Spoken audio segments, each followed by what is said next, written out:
न्याय भाग 2 के बारे में। यहाँ पे हम एक चर्चा कर रहे हैं मरकुस रचित सुसमाचार 7 अध्याय 7वां पद और 9वां पद और 13वां। यहाँ यीशु तर्क दे रहे हैं जो रीति प्रथाएं मनुष्य ने बनाए हैं, इससे लोग व्यवस्था को गलत समझेंगे। जो कार्य व्यवस्था में करने को कहा गया है उन सब से वंचित कर देंगे।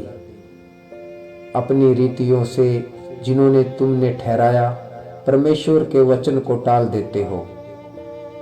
इसे यीशु एक उदाहरण देकर हमें समझाते हैं। जैसे है, व्यवस्था कहती है अपने माता पिता का आदर कर,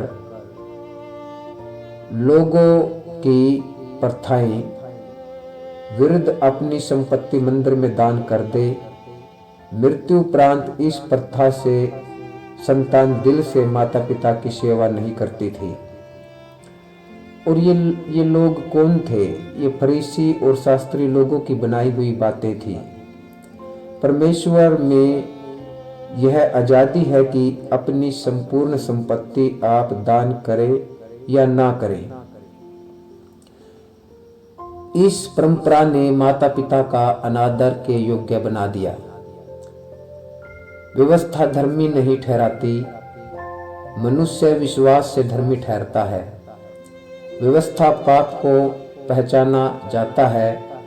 इस व्यवस्था का अंत यीशु मसीह में है। जब हम रोमियो 10 अध्याय और 4 पद देखते हैं, धार्मिकता प्राप्त होना, निर्दोष ठहरना, पाप से पश्चाताप, धार्मिकता को मुख्य गुण में गिना जाना, यीशु द्वारा नया किया जाना, कृपा दृष्टि, यह सब यहूदियों के लिए भी है, परंतु वे मानने वाले नहीं हैं। जिस प्रकार अन्य जातियों ने मान लिया कि हम असहाय व पापी हैं, लेकिन वो लोग, यहूदी लोग, इन बातों को मानने के लिए तैयार नहीं हैं।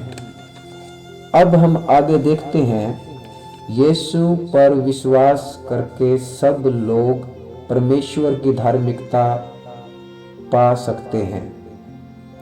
व्यवस्था की जरूरत नहीं, न्याय दंड से बच सकते हैं। इसीलिए यूहन्ना ने कहा 3:18 में, जो उस पर विश्वास करता है उस पर दंड की आज्ञा नहीं। जो मनुष्य उस पर विश्वास नहीं करता उस पर दंड की आज्ञा हो चुकी।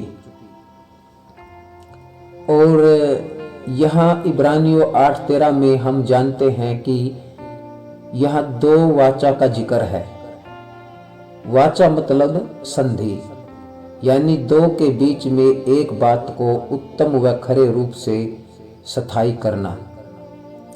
यहाँ 2 कौन है? मनुष्य व परमेश्वर।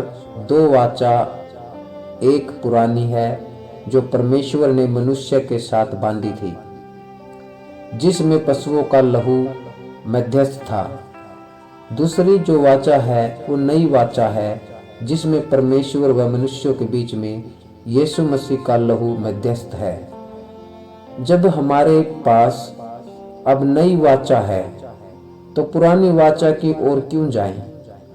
परमेश्वर ने पुरानी वाचा को, पुरानी व्यवस्था को अस्थायी घोषित करके नई वाचा दे दी। अब परमेश्वर स्वयं ही लोगों से उनके पापों का लेखा जोखा लेगा। न याजकों की जरूरत होगी, न ही पशुओं के लहू की जरूरत होगी। जो चाहे वो मनुष्य अब नई वाचा में परमेश्वर से सीधा संबंध बनाकर अपने जीवन का भरपूर आनंद कर सकता है। यह आनंद यीशु मसीह की मृत्यु में सबको प्राप्त है। इस्राएल के जो लोग हैं, व्यवस्था के खोजबीन में वो काफी समय गुजारते थे। उन्होंने व्यवस्था को धर्म की व्यवस्था बना लिया। वे अपने आप को कर्मों से धर्मी ठहराने की कोशिश करते थे वे मसीह की व्यवस्था व न्याय से दूर रहे। व्यवस्था ही पाप की पहचान करती है। और जब हम रोमियो 7:7 में पढ़ते हैं, व्यवस्था से ही हम अपना मुंह दर्पण में देखते हैं। पौलुस उदाहरण देकर समझाते हैं, जैसे व्यवस्था कहती है लालच मत कर, यहीं से मैंने लालच को जाना। यही व्यवस्था ही हमें सिखाती है कि हम कितने पापी हैं। व्यवस्था ही तो है जो मनुष्य को ध्यान पाप की ओर ले जाती है। अब लालच एक पाप है, ये सब जानते हैं कि लालच एक पाप है, लेकिन लालच कैसे पाप है, यह कैसे मालूम हुआ? जब मालूम हुआ जब मनुष्य ने व्यवस्था नियम को देखा और मनुष्य के समझ में आ गया कि मैं लालच न करूं, क्योंकि यह एक पाप है। यदि लालच करूं तो कब और कितना करूं? पाप की गति प्रत्येक मनुष्य में बनी रहती है। मनुष्य के अंदर पाप जब तक मुर्दा है, जब तक मनुष्य उससे अवगत नहीं होता। जब पाप से अवगत हो जाता है, तब मनुष्य अपने आप को बुरी इच्छाओं से घिरा हुआ पाता है। मनुष्य के अंदर बुरे काम करने की इच्छा को वो जगा देता है। तब मनुष्य के सामने यह प्रश्न खड़ा होता है कि कौन मुझे इस पाप के दंड से बचाएगा? मुझे बुरी इच्छाओं से छुटकारा कौन देगा?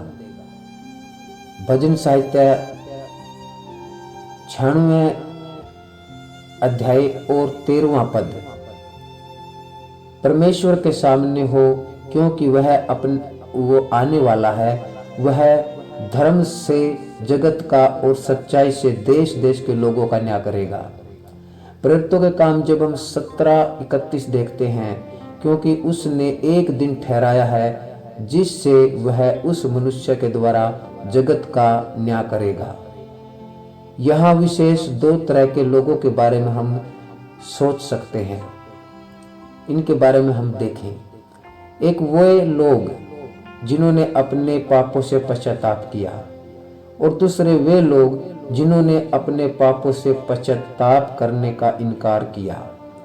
पाप से पश्चातापी लोगों को समाधान मिलेगा और इनकार करने वाले लोगों को दंड मिलेगा। इसलिए उसने यीशु मसीह को मरे हुओं में से जिंदा करके यह दिखा दिया कि मैं ही खुद ही सब लोगों से निमट लूंगा, चाहे क्षमा करने की बात हो, चाहे दंड देने की बात हो।